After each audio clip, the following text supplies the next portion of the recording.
Oi, eu sou a Letícia e hoje nós vamos de Rainha de Terra-Seca. Hoje eu vou falar sobre o livro Reino das Cinzas, o livro da Sarah J. Maas, que ele foi lançado em 2019 e ele é da série Trono de Vidro, sendo o sexto e último livro. Esse livro eu particularmente considero ele, na verdade, como o sétimo, porque eu incluo na contagem Torre do Alvorecer, porque eu acho que ele tem acontecimentos muito relevantes para a história. Então acho que se você não leu Torre do Alvorecer e for ler esse livro, você vai ficar perdido em muitas coisas que aconteceram. Por isso que eu considero a série, na verdade, com 7 livros contando com Torre do Alvorecer. Inclusive, a gente tem um vídeo sobre o Trono do Alvorecer aqui no canal. Caso você tenha interesse em ver e já tenha lido o livro, para dar uma comentada lá e ver o que você acha, se você concorda com as minhas opiniões. Esse livro, ele vai ser a finalização da série, com todos os acontecimentos. Ela vai fechar as histórias nos lugares em que ela deixou aberto, a respeito do Erawan, a respeito dos portões de Wyrd, do fecho, da própria Elin, né, que é a nossa protagonista, e de todos os outros personagens, que a gente tem vários personagens, então acontecem muitas coisas nesse livro, tanto é que um exemplo é que ele tem nada menos do que 931 páginas, então é um livro bem grande, é um livro com muita coisa acontecendo e com vários personagens que têm participação importante também na história. Nesse livro, assim, eu já vou começar aqui, gente, avisando que vai ter spoiler dos livros anteriores, tá? Então, se você não leu esse livro, se você não leu nada da série, você tá esperando o quê? Porque, assim, eu sou suspeita pra falar porque eu sou muito fã dessa série. Assim, eu vou dar agora uma entrada, tá? Porque essa série, ela é incrível, gente. Eu acho que realmente as pessoas que gostam de fantasia fantástica tem que ler essa série, sabe? Ela tem reinos e disputas, ela tem os personagens que são muito bem desenvolvidos, eles têm um crescimento, uma evolução muito grande na história. E a gente também tem vários personagens cinzentos, que são personagens que estão sempre, sabe, mudando, assim, eles não são, digamos, de um lado definido, sabe? Um personagem que é um vilão, ele pode ali se tornar seu aliado, sabe? Então, assim, é uma gama de personagens muito grande, vários reinos, ela tem toda uma mitologia por trás disso, tem deuses, tem várias coisas na história e principalmente tem personagens femininas fortes e decididas, gente. Isso pra mim é o melhor da história, porque eu gosto de personagens femininas que vão ali e resolvem a história, sabe? E nesse livro a gente pode dizer que as personagens femininas carregam a série inteira. Então, assim, a Sarah J. Maas, ela criou uma história extremamente cativante, uma história que tem vários plot twists, que tem várias coisas interessantes, sabe? Que eu acho que vale a pena as pessoas lerem. Então, se você não leu O Trono de Vidro, vá ler. Vá ler, volte aqui, comente no nosso livro sobre Torre do Alvorecer, que já tem aqui no nosso canal. Comente aqui sobre Reino das Cinzas, esse vídeo que eu tô fazendo agora. E caso você já tenha lido, você sabe do que eu tô falando, né? Porque essa história é realmente sensacional. Se você já tiver lido, comenta aí também no nosso vídeo o que você acha, se você concorda ou não com as minhas opiniões, porque aqui eu vou falar um pouquinho sobre a história e depois com alguns spoilers, porque tem algumas noções que eu quero discutir aqui. Ok, vou dar pra vocês uma noção sobre de como tá a história até esse momento que a gente chega aqui em Reino das Cinzas. A Elin, no final de Império das Tempestades, ela é presa pela Maeve, né, açoitada, presa no caixão de ferro, com uma máscara de ferro e com as luvas de ferro, pra impedir que ela use o poder dela. Eu, inclusive, gente, eu fiquei muito chocada, porque eu não acreditei que aquilo estava acontecendo. Durante o desenvolvimento do Império das Tempestades, a gente tem o ápice de todos os personagens. Tanto é que o livro inteiro é eles mostrando o poder deles, eles tentando conseguir aliados, né, pra luta deles. No final do livro, ela conseguiu esses objetivos, né? Ele conseguiu os aliados que ela queria, ela conseguiu pessoas que querem lutar pela causa dela. E ela tá, tipo, com o poder a toda, ela tá super poderosa e tudo. E aí a Maeve aparece e acontece toda essa situação em que ela é presa e tal. O Dorian também tá muito forte, a Manon com as 13 estão incríveis. Então, tipo assim, o grupo que se formou é simplesmente maravilhoso. Naquele momento eu tinha esperança de que eles iam conseguir ganhar a guerra contra o Erawan, iam conseguir fechar os portões. Então, assim, tava tudo lindo, maravilhoso, aí a Maeve chega e acaba com tudo. A gente já começa Reino das Cinzas com essa perspectiva de que o grupo todo, aquele grupo maravilhoso, se separou.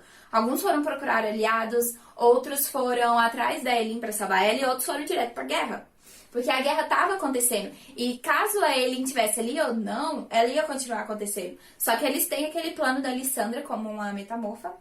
De fingir ser a Eileen, pra pelo menos impulsionar, né, os aliados dela aí, lutar contra todo mundo e tal. Esse livro, gente, ele tem muita coisa rolando, entendeu? Tem acontecimento, tem, tipo, coisas que acontecem que pelo menos eu, enquanto li, achei que eram, tipo, super insignificantes, mas que mais pra frente elas tiveram uma importância muito maior. Vários plot twists. Se você acha que tá tudo lindo, quando é feito, tá tudo uma merda, aconteceu um monte de coisa que não deu certo. Os personagens, gente, eles estavam no ápice deles, eles vão pro fundo do poço. Principalmente a protagonista, Eileen. Sabe, ela passa por várias coisas nesse livro que mostram o crescimento da personagem, sabe? Tipo, como rainha, como a portadora de fogo, como a Eileen humana, como a Eileen feérica. Tipo, ela é várias coisas e nesse livro ela identifica o que cada uma realmente significa. A questão aqui do livro, tipo, eu vou tentar falar aqui um pouco sem dar spoiler pra vocês, é que eu tive uma sensação de alto e baixo com esse livro. Porque eu tinha várias expectativas, né? Obviamente, eu tinha expectativas muito grandes pra esse livro, por ser o último. Algumas, lógico, foram atendidas, porque esse livro tem muitas coisas, mas outras eu achei que não chegaram ao que eu queria. E lógico, teve outros que ultrapassaram completamente minhas expectativas. Acontecimentos que eu acho que, tipo assim, que eu queria que tivesse acontecido e não aconteceu, foi o que me deixou chateada.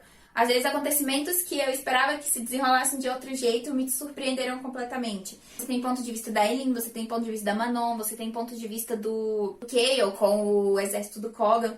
Então, assim, é muita coisa, gente. E assim, eu meio que vou pontuar aqui nesse vídeo os acontecimentos que eu achei mais importantes.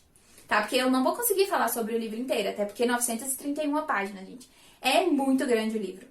Então, eu vou tentar pontuar os que eu achei mais importantes, tá? E vocês comentem aí também, no final do vídeo, nos comentários, o que vocês acharam importante, se vocês concordam com o que eu achei importante. Teve algumas coisas que me deixaram bastante confusas. Assim, eu entendo, né, que pra você finalizar uma história grande como essa, é difícil. Não tem como, assim, não, da mesma forma, não tem como eu falar do livro inteiro aqui. Não tem como a Sarah J. Maas trazer para um livro só, que já teve esse monte de páginas, mais história ainda. Só que, querendo ou não, a gente tem algumas expectativas sobre a finalização ou não. Eu dei 5 estrelas pro livro, porque eu sou fã, gente, não adianta. Teve algumas coisas que eu tive que fingir que eu não gostei, realmente não gostei. Teve coisas que foram sensacionais, entendeu? Eu diria que esse livro foi o desenvolvimento da protagonista. Lógico que os outros personagens têm uma...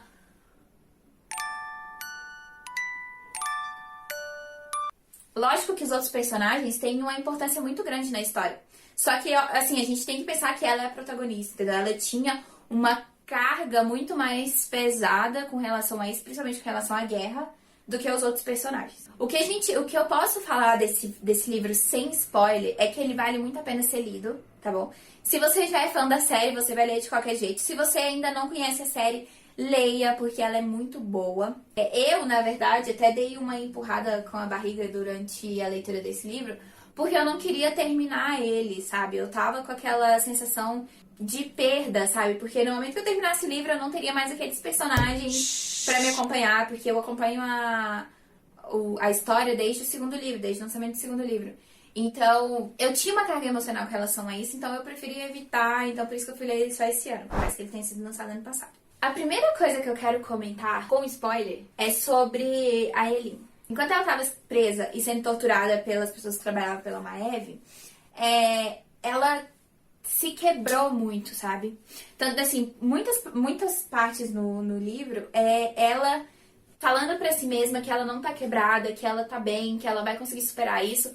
Mas depois que ela sai, que ela consegue fugir e o Rowan chega até ela, a gente vê que ela tá realmente mal com tudo que aconteceu. Ela surta, no momento que ela sai, ela surta por causa que ela tá com as luvas e com a máscara ainda. E ela só quer que tire aquilo e a gente vê que ela tá mal. Porque depois disso, a Eileen vira outra personagem, sabe? Ela não é mais a extrovertida, a legal que a gente viu em Império das Tempestades. Agora ela é mais reservada. Ela não faz tanta piadinha. Isso aí foi uma coisa que eu senti falta.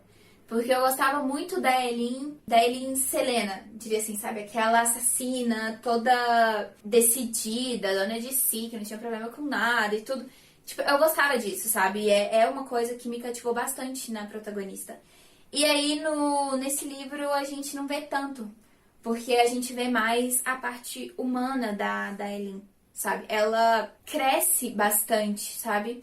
Ela se desenvolve muito. A gente vê aquela parte vulnerável dela e não só a parte assassina, a parte que cai, xinga e faz um monte de coisa, sabe? A gente vê a parte dela quebrada mesmo e ela se reconstruindo pra poder chegar até algum lugar. Porque antes disso, a gente já tinha visto ela meio vulnerável quando ela ficou presa em Dorvier. Só que aqui é muito mais profundo, sabe? Então eu acho que isso é uma coisa muito boa da gente ver na personagem. A autora soube descrever muito bem pelo que a Eileen passou, sabe? E por mais que eu goste da Eileen antiga, eu também gosto da Eileen nova, sabe? Com as cicatrizes dela, com as coisas que ela precisa superar. Mas ainda assim ela é a Eileen que quer salvar a Terra Sem, a Eileen que quer destruir os Vogues. E ela não esquece desse objetivo, por mais que ela esteja, tipo, destruída, sabe? Isso foi uma coisa muito legal que eu achei no livro. Uma situação que eu quero comentar com vocês do livro que eu não entendi, tá? Foi forjar o fecho. Começando. Quando a Ellie e o Dorian combinam que os dois vão forjar o fecho juntos, fica a dúvida primeiro de quando eles iriam forjar esse fecho, né? Tipo, se antes de enfrentar o Erawan, porque o que foi combinado com os deuses era que se eles fechassem o portão, se eles forjassem o fecho, os deuses iriam pra dimensão deles e levariam o Erawan junto pra dimensão dele. Caso eles fizessem o fecho naquele momento, eles já eliminariam a ameaça que era o Erawan. Caso eles fizessem depois, porque pra Eileen fazer o fecho, ela teria que perder os poderes dela. Então, no caso, ela perderia os poderes e eliminaria o Erawan porque era o prometido pelos deuses. O segundo caso era, se ela não forjasse o fecho naquele momento, ela ainda teria os poderes dela e poderia enfrentar o Erawan com o fogo de Mala. Esses os pontos que estavam em discussão sobre o momento que eles iriam forjar o fecho. Aí eles decidem, do nada, vamos forjar o fecho agora, é isso mesmo, vamos lá. Então, ela e o Dorian combinam que os dois vão dividir o fardo de forjar o fecho. Só que chegando lá, no momento que a Eileen vai, coloca as pedras no braço dela, faz não sei o quê, que eles estão iniciando esse fecho, o pai do Dorian, que está morto, aparece e toma o lugar dele. Eu, sinceramente, não entendi como que isso foi possível, porque se ele tá morto, por que a Eileen e o Dorian tinham que ser quem ia forjar o fecho? Entendeu? Tipo, se pode uma pessoa morta, então por que a Helena não poderia ser a pessoa que pagou o preço pra forjar? Então, tipo assim, isso aí me deixou em dúvida, porque se tinha essa exceção, então eles podiam usar tanto pro pai do Dorian quanto pra outra pessoa, ou pra uma só pessoa que fosse forjar o fecho. E logo depois, gente, essa cena eu não entendi o que aconteceu. Por que a Eileen foi lá e fez o que ela fez? Porque ela chega em frente aos deuses e fala, olha, tô forjando, vou mandar vocês pra dimensão de vocês, mas em vez de vocês mandarem o Erawan, por que vocês não libertam, eu quero fazer o trato de vocês libertarem a Helena, pra Helena poder ir viver com o amor dela, o Brennan, e deixa o Erawan aqui. Gente, oi? Hã? O objetivo de forjar o fecho era exatamente tirar o Erawan do mundo deles e levar ele pra puta que pariu onde que ele vivia. E ela vai e me faz essa proposta pros deuses. Gente, eu não entendi. Da onde que a Eileen tirou essa ideia? Porque se fosse pra ela fazer isso, ela devia então ter deixado pra forjar o fecho depois que enfrentasse ele. Porque ela ia enfrentar ele de qualquer jeito, pelo menos ela ia enfrentar ele com fogo. Com o fogo dela, com os poderes dela. E depois que ela enfrentasse ele, ela poderia forjar o fecho e pedir pra libertar a Helena. Então não fez muito sentido pra mim, eu fiquei sem entender, porque eu pensei assim, beleza, vai forjar o fecho agora, o Erawan pelo menos some, é um problema a menos, só fica Maeve. Só que nem isso, ela não resolveu nenhum dos problemas. Os deuses não aceitaram a proposta dela, levaram a Helena, e tipo, cagou pra ela. Querida, a gente não vai fazer proposta com você, foda-se. Eu, sinceramente, fiquei muito com o que passou na cabeça da Elin pra ela fazer esse tipo de proposta. Eu realmente não entendi. Então, tipo assim, já teve duas coisas só nessa situação do fecho que eu não entendi. E a terceira, gente, como ela caiu dos mundos, sabe? Isso aí pra mim, não entendi nada. Porque eu fiquei imaginando, tipo, abrir uns buracos assim, ó, e ela começar a cair nos buracos, sabe? Quando você imagina a cena, não dá muito certo. Então, assim, pra mim, toda essa cena de forjar o fecho foi uma coisa muito confusa. Eu particularmente não gostei muito da cena em si, sabe? Ficou tudo muito confuso. Teve várias coisas que, tipo assim, antes não tinham sido citadas, que simplesmente apareceram na cena. Tipo, a coisa do pai a questão do pai do Dorian. Outra cena que não fez sentido pra mim foi no final do livro, quando a Elin vai chega com o exército do Coggan, finalmente chega lá nos aliados dela, no Edion e todo mundo. Eu não entendi da onde que vieram aquelas pessoas de Terra 100, sabe? Dos antigos moradores, as antigas pessoas que viviam em Terra 100 antes dela ser conquistada pelo reino de Adarlan. Eu não entendi da onde que elas vieram, porque pelo que eu lembro, não tinha sido citado em momento nenhum, tipo, onde que elas estavam, ou se a Elin tinha feito contato com eles, sabe? O Erawan tinha um exército gigantesco, tinha bruxa dente de ferro, tinha serpente alada, tinha torre de bruxa, tinha uns príncipe Vogue, tinha umas aranha carancui lá, muito louca, tinha o escambau inteiro junto com ele, e eles tinham um exército mó bostinha, porque nem o exército do Coggan era o suficiente pra derrotar eles. E aí do nada apareceu esse povo, então assim, eu fiquei meio sem entender. Pra mim pareceu mais um tapa-buraco, sabe? Tipo, ai, nossa, eu esqueci de falar sobre aquilo, mas vamos colocar aqui. E, gente, de verdade, várias vezes nesse livro eu achei que todo mundo ia morrer. Chegou uma hora que eu simplesmente desisti. Falei, então morre. Morre todo mundo. Porque não tem o que fazer, gente. Olha o exército desse cara, olha o exército desse vilão. E isso que a Elin ainda nem conseguiu se juntar ao exército dela. Tava tudo acontecendo muito rápido e eles estavam perdendo muita coisa. Tipo, eles perderam várias batalhas. Tipo, não perderam a guerra, mas perderam algumas batalhas. E assim, chegou uma hora, gente, que não tinha mais o que ganhar. Até ele estava desistindo. Nesse momento teve o... Nossa, gente, eu dei um grito tão maravilhoso, porque pra mim essa cena foi muito sensacional. Que foi quando a Manon chega com as bruxas crochãs, com o exército de bruxas crochãs. Tudo bem que, tipo assim, o exército que ela chegou era só um peidinho ali perto do exército de Morath. Mas aquela cena foi tão maravilhosa, foi aquela cena que todo mundo ganha esperança de novo e a gente começa a chorar, porque a gente acha que todo mundo ia morrer, mas aí todo mundo, nós vamos viver, pelo menos por mais um dia a gente vai viver. Então, tipo, eu fiquei muito empolgada nessa cena, muito empolgada mesmo, porque pra mim foi maravilhoso a cena da Manon chegando. Só que, tipo, essa cena pra mim foi tipo o início de um sonho.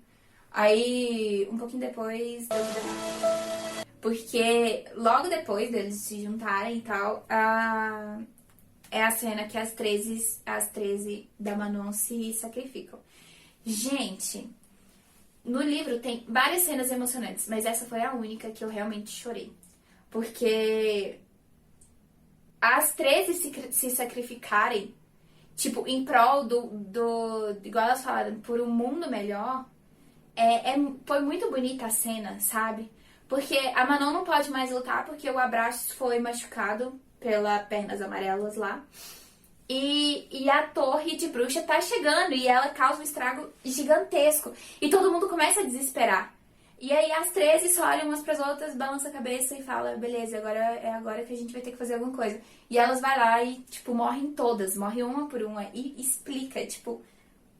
Ela descreve a morte delas, cara. Isso foi muito triste. Isso eu fiquei muito, muito chateada mesmo. Eu fiquei triste, eu chorei, porque eu amava demais elas, gente. Eu amava demais. E, tipo, antes delas irem se sacrificarem, a Asterine dá um socão na Manon e fala, viva, Manon. E eu fiquei tipo, beleza, e eu que morro. No final, a gente tem a cena da Elin, completamente sem poder nenhum, porque ela forjou o fecho. E como uma condição disso, ela tinha que dar o poder dela para que o fecho fosse feito. Então ela já não tinha mais poder nenhum. Ela tinha tipo uma faísquinha que a Mala deu pra ela não morrer. Então ela tinha sacrificado a parte humana dela, né? Porque ela era meio humana, meio feérica. E agora ela era completamente feérica. E aí ela chega na batalha, né? Ela chega naquele barata voa, naquele negócio muito doido que tá lá em Terracem, que eu achei que, tipo assim, ela ia chegar lá, a gente não ia ter mais nada. Ela não ia nem reconhecer. Mas ela finalmente chega, sem um pingo de fogo, ela só tem um foguinho lá que ela coloca na espada dela. E ela cai pro pau, gente. Ela sai batendo em todo mundo. E assim, você vê que ela, isso aí pra mim foi o melhor, porque a Selena, que era a assassina, tipo, ela volta nessa cena, sabe? Ela mostra que ela não é o poder, que ela não é só o poder dela ali, ela tá como uma rainha defendendo o reino dela, sabe? Então ela bate nas pessoas, ela mostra que ela tem habilidade, que tipo, não interessa se ela tem fogo ou não. Ela tem habilidade suficiente pra matar metade daquelas pessoas. E quando ela vai brigar com o Erawan e a Maeve, ela não tem medo, ela... Por mais que ela não tenha o fogo, que tem o poder de queimar eles, ela ainda assim brigou com eles, ela ainda assim foi lá e, sabe, meteu a porrada mesmo, tá nem aí. E assim, isso pra mim foi muito bom, porque, tipo, mostrou que ela não desistiu, sabe? Por mais das coisas que ela passou, ela foi torturada, ela foi presa, ela perdeu os poderes, ela quase morreu, ela ainda assim tava ali pra lutar pelo que ela acreditava, sabe? Então, assim... ela é uma personagem maravilhosa, gente. Eu amo demais essa protagonista. Ela é incrível, ela é perfeita. Eu amo muito Dorian, gente. Dorian é tudo pra mim. Desde o primeiro livro, ele é o meu personagem, assim, que eu amo demais. Ele é um dos meus favoritos. E nesse livro, ele me surpreendeu porque o Dorian tinha um poder muito grande. Ele tinha mais poder do que até a própria Elin. Só que ele começa a desenvolver esse poder só agora, sabe? Então, tipo, a gente vê que ele é muito poderoso, que ele tem várias coisas, tipo, a acrescentar, só que ele ainda tá sofrendo pelo que aconteceu com ele no passado. Pela morte da Sorcha lá, por ele ter sido possuído por um Vogue, pela morte do pai dele, que, tipo assim, indiretamente ele matou. Ele sofre muito com essas coisas, sabe? E eu acho que isso limitou muito o personagem. E, cara, eu amo o Dorian. Mas nesse livro... eu acho que ele ficou muito limitado, apesar dele ir atrás e resolver as coisas que ele tem pra resolver. Tipo, por exemplo, ele e a Manon queriam ficar juntos. Só que os dois tinham objetivos completamente diferentes. Então eles deixaram completamente de lado a vida amorosa pra alcançar os objetivos. Tanto é que o Dorian abandona ela e vai para o Morath sozinho. Eu quase morri. Eu falei, gente, ele vai morrer. Ele vai morrer. E aí? E aí? Como é que fica? Ele vai sozinho, só que ele vai lá e destrói Morath, ele derruba Morath, tipo, sozinho. Achei, perfeito. A Manon vai atrás das Crochan, que era o objetivo dela, entendeu? Então, tipo, ele tinha objetivos traçados, ele sabia os meios de alcançar ele, então ali, né, tipo, nesse livro a gente vê o Dorian como rei. Só que eu ainda, assim, achei ele muito... sei lá, ele dá pra ver que ele não tem uma alegria, sabe? Que ele não tá feliz com nada que tá acontecendo, que ele tá fazendo o que tem que fazer só pra não morrer ou pra as pessoas que ele gosta não morrerem. A gente tem nesse livro os ápices da Elin, né? Quando ela salva o exército do Kogan no reino do pai do Dorian. Quando a barragem lá cede e aquela água vai matar parece pelo menos grande parte do exército. Essa cena é muito legal, porque ela tava guardando o poder dela pra enfrentar o Erawan e a Maeve. Só que ela precisa usar, porque ela precisa daquele exército, ela precisa salvar o exército pra que o exército lute por ela, sabe? Então, essa cena foi muito, muito legal. Foi sensacional, porque eu esperava ela, tipo, soltar esse poder, lógico, com o Erawan e com a Maeve. Mas aí ela vê que naquele momento é necessário, ela simplesmente fala, beleza, eu vou ali e vou fazer o que tem que fazer. E nessa cena toda, tudo que acontece, tipo, a Elide indo salvar o Lorcan, gente, nossa, essa cena é sensacional. O ápice do poder da Elin, sabe? Então, assim, ali ela mostra o poder dela. No final do livro, ela mostra ela como rainha, sabe? Ela como a pessoa que tem o direito a sentar no trono de Terracem. Isso aí foi muito sensacional. Acho que esses foram os acontecimentos que me marcaram, tipo, bem forte, sabe? Se você acha que tem algum outro acontecimento que foi muito relevante pra história do livro, comenta aí, sabe? Porque eu, obviamente, não vou conseguir falar sobre o livro inteiro. Ele tem 931 páginas. Isso teria que, sei lá, um vídeo de 2 horas. E coitado do Júnior pra editar isso tudo. Eu vou parar por aqui, tá? Caso vocês queiram que eu faça que eu fale mais sobre o livro, eu posso fazer uma parte 2, mas aí vai do que vocês querem ou não. E comentem se vocês concordam comigo, ou se vocês também ficaram tão confusos quanto eu naquelas partes, se eu tô errada sobre alguma coisa que passou batido. Comentem aí, vamos interagir e falar sobre esse livro, que eu espero, que eu amo bastante. Espero que quem não leu o livro vá ler agora, porque eu indiquei. Comentem aí, curtam, compartilhem, porque a gente vai sempre tentar trazer pra vocês conteúdos muito bons e novos, tá bom?